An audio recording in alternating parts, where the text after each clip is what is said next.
You're watching Extra Throttle House. I'm Thomas. And I'm James. And this is the Extra channel. It's not the main channel. That's all I'm going to say because you guys keep telling me that I talk too much in the comments. If you're new here and you've just come from the main channel, this is a channel that has slightly lower production. You said you weren't going to explain the whole thing. No, you said that. You told me I shouldn't, and now here you go. Yeah, because everyone's tired of you explaining it. I over-explained it. It allows us to do cars that we wouldn't otherwise have time to do, or cover trims and stuff like that. Yeah. So today's car is this one. The Lexus IS300. All-wheel drive. All-wheel drive. Yeah. That means it gets the V6, and if you want the 4-cylinder, you need the rear-wheel drive. Rear-wheel drive. Right. And this is all yours, brand new, for 50, just over 50 Canadian in this aspect. Okay, I have an issue with that, and I'm going to get to that in a second, but can we talk about, what did you ask me earlier? Well, the things that, the V6 and all that is unchanged. Yes. The big thing here is, for 2021, there's a facelift. Yes, here it is. My question to you is, does this facelift bring the Lexus IS300 into the, I want to say 21st century, but it came out in that. Yeah. So, it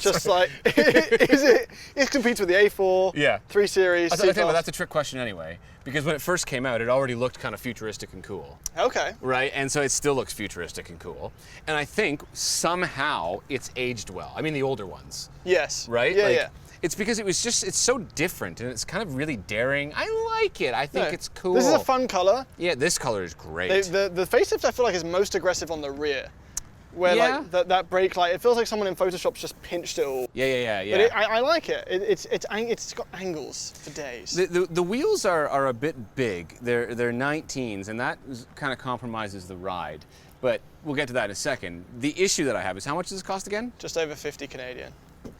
Did you know, and I know that you can, get a 2015 of this with under 70,000 kilometers on it for 25 grand. Thomas recently took a job as a used car salesman at Lexus. No, I didn't. Could I interest you in the same thing for 25 grand? No, I'm saying that this car hasn't changed. And we know they're reliable. Well, it looks different now, and there's some stuff going on the inside that's different. Not a whole lot.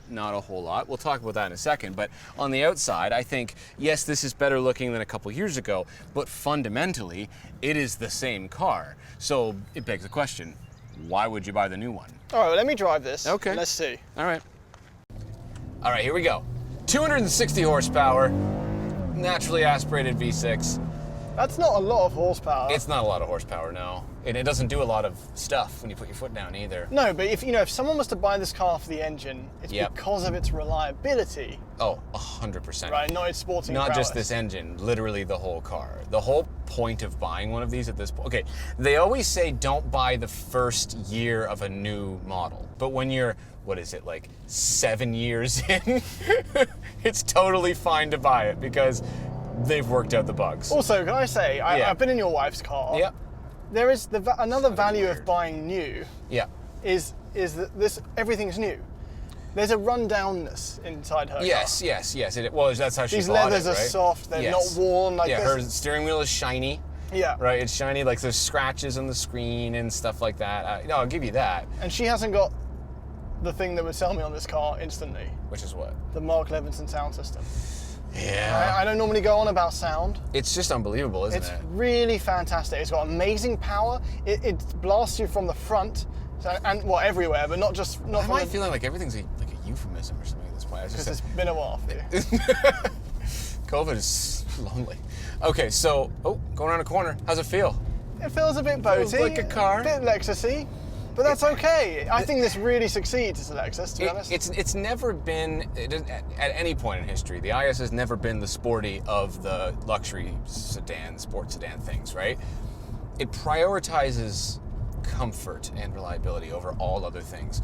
And it does that. But I will say, though, that we're still kind of crashing over the bumps a little bit, and there's like a rattle in the dashboard.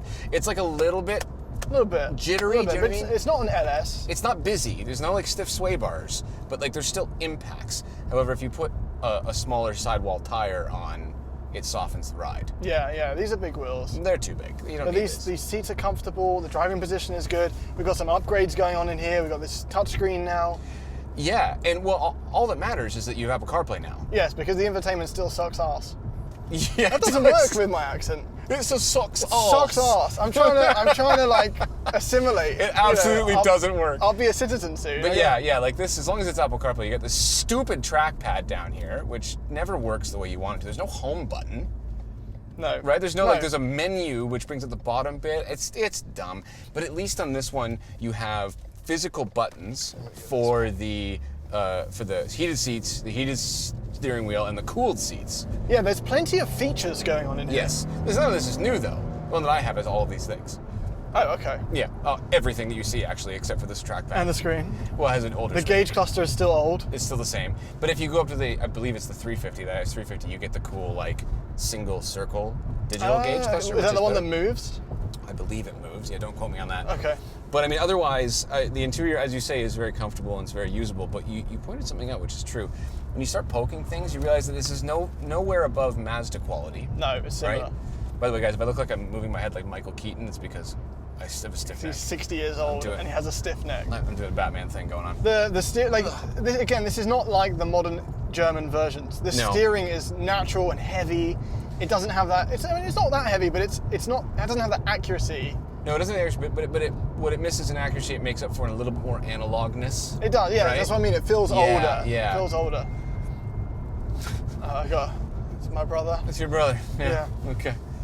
I should probably put my phone on silent by now. But... You think so? Yeah. But I mean, yeah. So here we are. Look, feel the ride right now, right? There's some impacts. But it's a good cruiser on the highway. And the all-wheel drive system is great. It is rear-wheel drive based, right? So like in the winter, it absolutely crushes winter, no problem. Missing some ground clearance, but no, I've really got on with this car.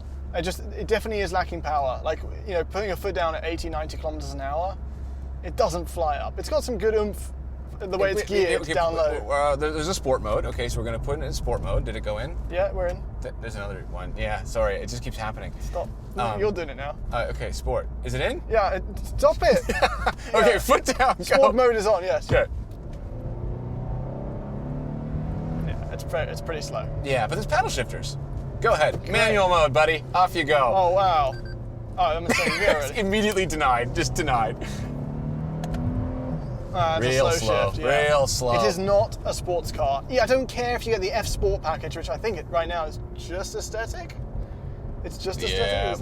Yeah, there's the IS350 S Sport when you get more powerful engine. Yeah, and there's an incoming IS500. IS500. Now that's what's going to be interesting, right? It's going to be expensive. Miata, hello! Oh, it's a Miata, is it? He was just chilling. He had his glasses on. It's because we're not in the Miata, that's why. Oh, he didn't wave to you? He doesn't wave, yeah. He didn't care about us. That's harsh. Okay. No, I really think this succeeds as the Lexus counterpart to the Germans. I think it's really good. No, it's still good to this day. And back to actual true buying advice. The only reason you'd buy a new one of these, the only reason, is if you really want Mark Levinson, you want this new gauge cluster, and you just want a new car with a warranty. And you want the new style, and you want the materials to be brand new. Yes, yeah. Again, but if you're just looking for a Lexus because you want a reliable car, buy a used one. Because fundamentally, it's the same car. If you were to close your eyes and drive, why do we always use that? You can never close your eyes and drive. But if you were able to close your eyes and drive... I've literally never said that. Yes, we have. You've totally said that before. Close your eyes. That sounds entirely new to me. No, you've 100% said that before. No. Anyway. That's like when you say fork and knife. It kills me. Fork and knife? Kills me. As opposed to what? Knife and fork. I say knife and fork. No one's going to believe you now. Stupid Canadian. You suck ass. Whatever washing up liquid. Yeah. It's called soap, you fool. Very liquid. So, but if you put your foot, what was I even talking about? Close your eyes and drive. Close your eyes and drive, and this is exactly the same as the car from 6 years ago. Yes, it is. Right? Yeah. So, if you're just looking for a drive, and if you want to buy one of these to mod it, maybe for some reason, then get an older one. And, well, maybe get one with Apple CarPlay, because that's kind of really nice to have, and I wish that the old one had that. Oh, another reason you buy new is because they didn't do that disgusting act that you did in your